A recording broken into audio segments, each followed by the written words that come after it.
कार्यकर्ता, नेता और आखिरी तक मैं देख सकता हूं। और इस पंडाल में पीछे तक, और जब मैं पंडाल के अंदर आया हूं, मुझे बड़ी संख्या में समाजवादी कार्यकर्ता, नेता दिखाई दिए हैं। मैं एक एक कार्यकर्ता का, नेता का बहुत बहुत धन्यवाद और आभार प्रकट करना चाहता हूं। आज तो हम रैली में इकट्ठे हो रहे हैं, मिल रहे हैं एक दूसरे से, लेकिन मैं बधाई देना चाहता हूं आप सबको। इस रैली की चर्चा ने न जाने कितने लोगों का होश उड़ा दिए थे, और न केवल होश उड़ाया रैली ने, उन्हें मजबूर कर दिया। और मजबूरी में क्या फैसला लिया उन्होंने कि आपकी हमारी रैली से पहले वो रैली करेंगे। कल भी रैली हुई थी, जो कल रैली हुई थी उसकी तो पोल हमारे बहुत लोगों ने खोल दी है। और ये नया जमाना है कि कोई कैमरे से नहीं बच सकता। उस रैली में लोग आए नहीं थे,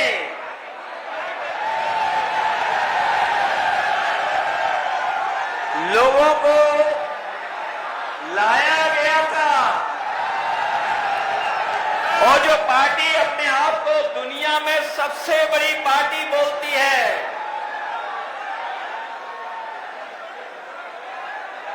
उस पार्टी के नेताओं को अपने सरकारी कर्मचारियों का सहारा लेना पड़ा। न केवल सहारा लेना पड़ा, बल्कि एक कुछ दिन पहले जिस संस्था की वजह से न केवल देश में बल्कि दुनिया में वो रोबोट जो दिखाया गया था, सुनने में आया है कि यूनिवर्सिटी, कॉलेज से न केवल छात्रों को बुलाया गया और छात्रों को बुला करके कहा गया कि रैली के बाद आपको छुट्टी दी जाएगी। आप जानकारी कर लेना, जहां जहां से छात्र बुलाए गए थे, उन सब छात्रों को लंबी छुट्टी दी गई है। और इस बार रैली में जो लोग आए हैं, बीजेपी की उत्तर प्रदेश से छुट्टी होकर के दिल्ली से भी छुट्टी होना तय है।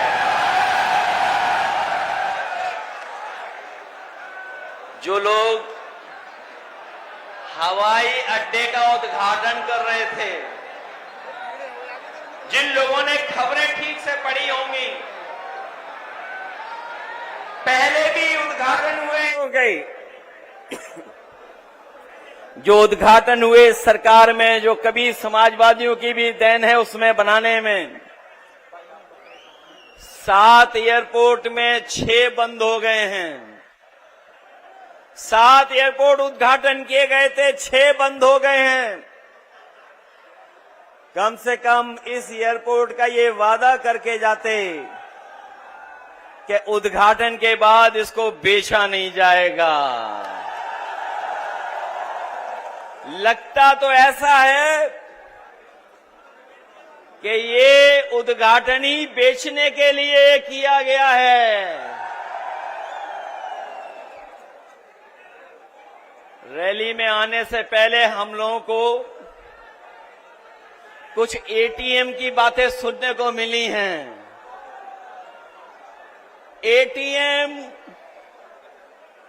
एटीएम की बातें सुनने को मिली हैं।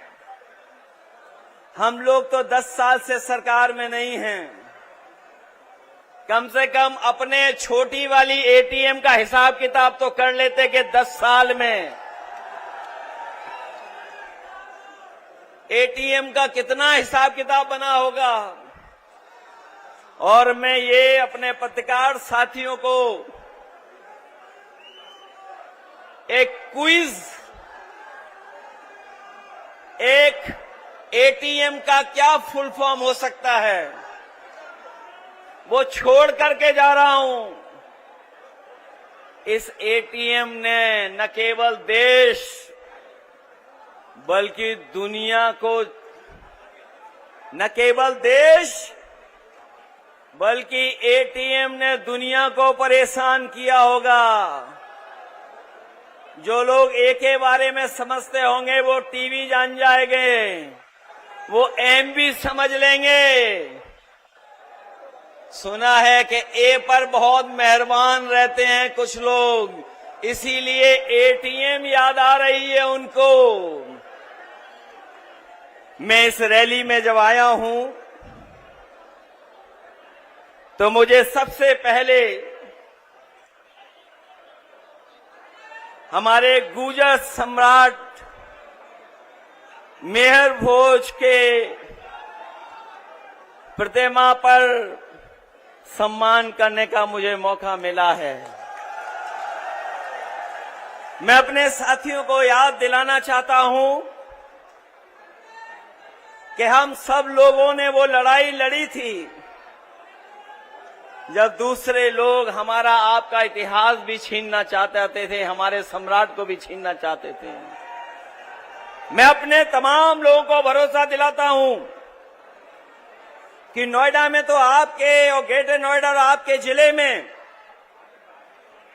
इन महान लोगों को जब भी हमें मौका मिला है, चाहे हमें स्टेडियम बनाना पड़ा हो तो हमने शहीद विजय सिंह पथिक के नाम पर स्टेडियम बनवाया था, और यहां का सबसे बड़ा पार्क जो हम लोगों ने गुर्जर सम्राट मेहर भोज जी के नाम पर बनाया था। मुझे याद है 1857 की लड़ाई, जहां तमाम क्रांतिकारियों ने लड़ी थी, उसमें हम अपने कभी भी कोतवाल धान सिंह गुर्जर जी को कभी भूल नहीं सकते हैं। मैं आज आप लोगों को भरोसा दिला के जा रहा हूं कि जहां आपने यहां पर जगह जगह पर जो आपकी प्रतिष्ठित जगह हैं, वहां पर आपने इनका सम्मान देने का काम किया है। आप 2027 में सरकार बनाइए, राजधानी लखनऊ में भी इन तीनों और तमाम हमारे पीढ़ी महापुरुषों के योगदान को याद दिलाने के लिए हम लोग स्मारक और उनकी रिवर फ्रंट पे प्रतिमाएं लगवाने का काम करेंगे। हालांकि कल जब रैली में लोग आए, याद रखिए भारतीय जनता पार्टी का एक एक फैसला जब कभी भी हुआ है तो इन्होंने हमें और आपको दुख और तकलीफ देने का काम किया है, परेशानी दी है, और न जाने कितनी बार भारतीय जनता पार्टी के लोगों ने हमको धोखा देने का काम किया है। मैं अपने किसान भाइयों को भरोसा दिला के जा रहा हूं, इन्होंने जमीन ली होगी लेकिन बाजार भाव से आपको मुआवजा नहीं दिया गया। मैं अपने किसान भाइयों को कह के जा रहा हूं कि जब भी समाजवादी सरकार बनेगी, हम अगर कभी भी किसानों की जमीन लेकर के कोई विकास काम करेंगे तो उन किसानों को बाजार भाव की कीमत देने का काम करेंगे। जिनकी जमीनें गई हैं वो जानते होंगे कि इन्होंने धोखा देने का काम किया, उनको बाजार का मुआवजा नहीं दिया। जो हमारा कानून कहता है, कानून का भी लाभ हमारे किसानों को नहीं दिया। लेकिन हम समाजवादी लोग आपको भरोसा दिलाते हैं, जब कभी भी किसी विकास के लिए आपकी जमीन ली जाएगी तो उसको हम लोग बाजार भाव का मुआवजा देने का काम करेंगे। हमारे इस जिले के लोग ये जानते हैं, पंचायत हुआ करती थी, प्रधान चुने जाते थे, अपनी समस्याओं का समाधान कर लेते थे। लेकिन जब से बदलाव हुआ है, तब से हमारे गांव के किसानों को हम विकास से नहीं जोड़ पा रहे हैं। हम अपने तमाम ग्रामवासियों को भरोसा दिला के जा रहे हैं, पंचायत व्यवस्था या उनका गांव एक अर्बन यूनिट मान करके अगर हमें उन्हें अधिकार देना पड़ेगा तो हम समाजवादी लोग आपको अधिकार देने का काम करेंगे। 9 साल के लगभग इस सरकार का समय गुजर गया, लेकिन जमीन का मुआवजा इन्होंने बढ़ाया नहीं, और जो मुआवजा कभी समाजवादी सरकार में मिला भी करता था, उस तरह का मुआवजा इन्होंने कभी देने का काम भी नहीं किया। न इन्होंने 64% मुआवजा दिया है, न जो समाजवादी सरकार में 4% प्लॉट देने का फैसला लिया था, वो हमारे किसानों को भी अभी तक इस 9 साल में सरकार ने नहीं दिया है। इसलिए बदलाव लाइए, बदलिए, क्योंकि बदलने से ही आपका, हमारा और उत्तर प्रदेश का भाग्य सुधरने जा रहा है। न केवल इन्होंने मुआवजे के साथ खिलवाड़ की है, बल्कि हमारे तमाम जो कॉलोनियां बस गई हैं, उन कॉलोनियों का भी सुयोजित विकास के लिए कोई फैसला नहीं लिया है। इसलिए इन कॉलोनियों को नियमित विकास से जोड़ने के लिए हम लोग आने वाले समय में काम करने जा रहे हैं। जहां इतने कारखाने, फैक्ट्री और तमाम इन्वेस्टमेंट की बातें हो रही हैं, यहां के लोगों को पता होगा, जिस समय इन्होंने एमओयू साइन किए 50 लाख करोड़ के, इन 50 लाख करोड़ के एमओयू में जमीन पे कुछ नहीं उतरा। हो सकता है 5% के नाम पर इनकी जेबों में कुछ जेब भर गई हो, लेकिन ये 50 लाख करोड़ का जो एमओयू करने का फैसला लिया था, वो जमीन पर नहीं उतार पाए हैं, न रोजगार दे पाए। बड़े पैमाने पे पढ़े लिखे नौजवान हमारे नौकरी से दूर हैं, न नौकरी है न रोजगार है। हम अपने नौजवानों को भरोसा दिला के जा रहे हैं कि चाहे पढ़ाई को व्यवस्थित करना पड़े, कॉलेज यूनिवर्सिटी में ट्रेनिंग के कार्यक्रम चलाने पड़े, क्योंकि आधुनिक जमाने में नए तरह की नौकरियां हैं। अगर उनके लिए काम करना पड़ेगा तो अपने आसपास के ग्रामीण क्षेत्रों के नौजवानों को ट्रेनिंग दे करके उनको रोजगार, नौकरी देने का काम भी आने वाले समय में होगा। दादरी की ये समाजवादी समानता भाईचारा रैली, ये केवल रैली नहीं है, नौजवानों को ट्रेनिंग दे करके उनको रोजगार, नौकरी देने का काम भी आने वाले समय में होगा। दादरी की ये समाजवादी समानता भाईचारा रैली, ये केवल रैली नहीं है, ये आह्वान भी है कि आने वाले समय में सामाजिक न्याय के राज को लाने के लिए हम पीडीए के लोग मिलकर के सरकार बनाने जा रहे हैं। आज ये लोग जो अपना हक, अधिकार, मान सम्मान को फिर से पाने के लिए इकट्ठे हुए हैं, वो लोग एक बहादुर कौम के रूप में सच्चे देशभक्त और स्वतंत्रता सेनानी के इतिहास में दर्ज हैं और हमेशा रहेंगे, और भविष्य के इतिहास में सामाजिक न्याय के सेनानी के रूप में भी देखे जाएंगे। क्योंकि ये जो रास्ता हम लोग तय करने जा रहे हैं, ये बाबा साहब भीमराव अंबेडकर जी के संविधान के तहत जो हमें अधिकार है, जो हमें सम्मान मिलना चाहिए, वो अधिकार और सम्मान के रास्ते पर ये पीडीए सरकार के पूर्वजों ने कभी किसी से समझौता नहीं किया। अगर कभी अपने मान सम्मान की बात आई होगी तो अपना सब कुछ लुटा दिया होगा, त्याग कर दिया होगा, लेकिन अपने मान सम्मान से समझौता उन्होंने कभी नहीं होने दिया। चाहे हमारा इतिहास उठा करके देख लें, एक लंबा इतिहास है, संघर्ष का एक लंबा इतिहास है, देश को एकजुट बनाने का। इसलिए याद रहे, ये स्वाभिमान की धरती है जिसकी हुंकार से पृथ्वी हिलती है। जो लोग कल कुछ कुछ बोल के गए हैं वो जानते हैं, इस धरती की हुंकार से इनकी सत्ता बचने वाली नहीं है। लोग कहते हैं कि नोएडा में हम लोग नहीं आते हैं, लोग कहते हैं कि अंधविश्वास था इस बात को लेकर के, लेकिन हम उनको बता देना चाहते हैं कि दोनों लोग मिलकर के भी अपने कार्यकर्ताओं के घर पर इतनी चाय नहीं पी होगी जितना हमने अकेले अपने कार्य को लेकर के। लेकिन हम उनको बता देना चाहते हैं कि दोनों लोग मिलकर के भी अपने कार्यकर्ताओं के घर पर इतनी चाय नहीं पी होगी जितना हमने अकेले अपने कार्यकर्ताओं के घर पर जाकर के चाय पी करके उनको सम्मान देने का काम किया है। और इस नोएडा के विकास के लिए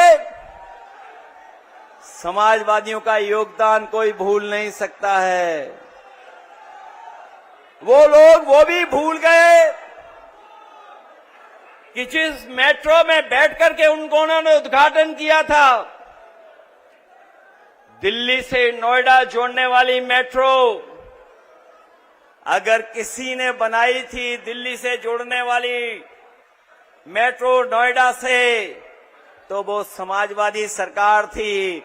न केवल नोएडा दिल्ली जोड़ा था, बल्कि ग्रेटर नोएडा को भी जोड़ने का काम हम समाजवादियों ने करने का काम किया था।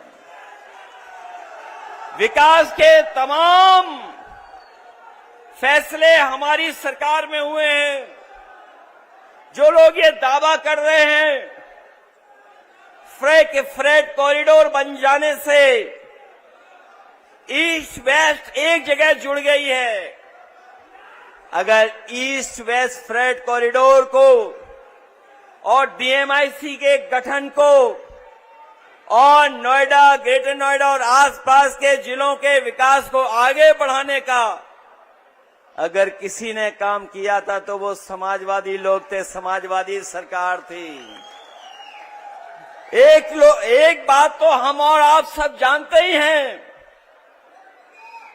कि धरती पे सबसे ज्यादा झूठ बोलने वाली अगर कोई पार्टी है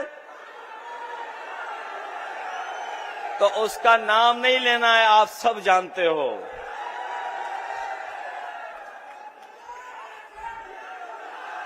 ये पीडीए केवल सामाजिक और मानसिक परिवर्तन लाने का हमारा बहुत बड़ा सकारात्मक आंदोलन है, जिसकी शुरुआत हम लोग आपसे करने जा रहे हैं, आपसे होगी। क्योंकि पीडीए के लोग ये जानते हैं, महसूस करते हैं कि उनके साथ भेदभाव, उनके साथ समय समय पर तिरस्कार या समय समय पर अधिकार और उनका सम्मान छीना जाता है। न केवल पीडीए के लोगों का, बल्कि उनके घर परिवार के लोग भी ये महसूस करते हैं। और मैं तो कहता हूं कि शांत मन से सोचें और याद करें कि पीडीए समाज का होने के नाते आपको और आपके परिवार के बड़े बुजुर्गों को, बेटी बेटी को, बहू दामाद और बच्चों को कब और कहां कितना अपमानित और पीड़ित किया गया। कभी लोगों के बीच, कभी सड़क पर, कभी गांव में, कभी पंचायत में, कभी स्कूल में, कभी काम पर, कभी फैक्ट्री कारखाने में, कभी कार्यालय में, और न जाने कहां कहां हमें उत्पीड़न, उपेक्षा और तिरस्कार झेलना पड़ा है। हमारी योग्यता और प्रतिभा पर कैसे कैसे कटाक्ष हुए हैं और हम किस तरह अहंकारी लोगों की छीटाकसी का शिकार होना पड़ा है। ये अहंकारी लोग पीडीए के लोगों को समय समय पर अपमानित करते हैं। अब सिर्फ न्याय के राज की थोती बात से काम नहीं चलने वाला, हमें सामाजिक न्याय का राज लाना होगा। इसके लिए साल लगे या सदी, हम पीछे नहीं हटेंगे, हम आगे बढ़ेंगे और इस पीडीए की ताकत को कोई रोकने वाला नहीं है। ये बदलाव सिर्फ बात से नहीं आएगा, मिल बैठ करके खुद समझाने और अच्छे लोगों को समझाने से आएगा। दरअसल हमेशा से समाज में दो ही भेद रहे हैं। एक तरफ उत्पीड़न और उपेक्षा करने वाले लोग होते हैं, एक तरफ वो अहंकारी लोग हैं जो उत्पीड़न और उपेक्षा करते हैं, और दूसरी तरफ उत्पीड़ित और उपेक्षित लोग होते हैं। सच तो यह है कि लोगों पर अत्याचार या जुल्म किसी जात धर्म देखकर नहीं होता। जुल्म सदैव निर्बल और निर्धन पर होता है और ऐसे कमजोर व गरीब लोग हर जात धर्म में होते हैं। इसलिए हमने पीड़ित, दुखी, अपमानित लोगों को एक साथ लाने के लिए पीडीए की शुरुआत की है और पीडीए के लोगों ने मिलकर के अभी कुछ दिन पहले ही भारतीय जनता पार्टी का मुकाबला कर करके उन्हें पीछे धकेलने का काम किया है। हम कहते हैं कि जो पीड़ित है वो पीडीए है और पीड़ा ही, हमारी पीड़ा ही वो धागा है जो हम सब पीड़ितों को एक सूत्र करता है, एक साथ जोड़ता है। पीडीए एक प्रोग्रेसिव है, पॉजिटिव और आगे बढ़ने का सामाजिक आंदोलन भी है। जिसने अपमान के, अत्याचार की, अन्याय की, उत्पीड़न की, उपेक्षा की, भेदभाव की पीड़ा नहीं झेली है, वो कभी भी हमारे दुख को नहीं समझ सकते हैं। वो हमदर्दी तो दिखा सकते हैं, लेकिन वो लोग हमारा वो दर्द महसूस कर सकते हैं जो हमारे घर को गंगा जल से धुलवाने पर हमको हुआ था, या मंदिर जाने पर, मंदिर धुलवाने पर हमने महसूस किया था। हम ऐसे नकारात्मक लोगों को मिटाना नहीं चाहते हैं, बस समझाना चाहते हैं कि अब दौर बदल गया है, पीडीए समाज एकजुट हो गया है। अभी भी मौका है ऐसे पीडीए समाज विरोधी लोग अपनी भेदभाव वाली, नकारात्मक राजनीति, धोखेबाज वाली चालबाजी छोड़ दें, नहीं तो उनका भविष्य नहीं है। और आज उनके झंडे उतर गए हैं, कल वो तो सत्ता के सिंहासन से भी उतार दिए जाएंगे।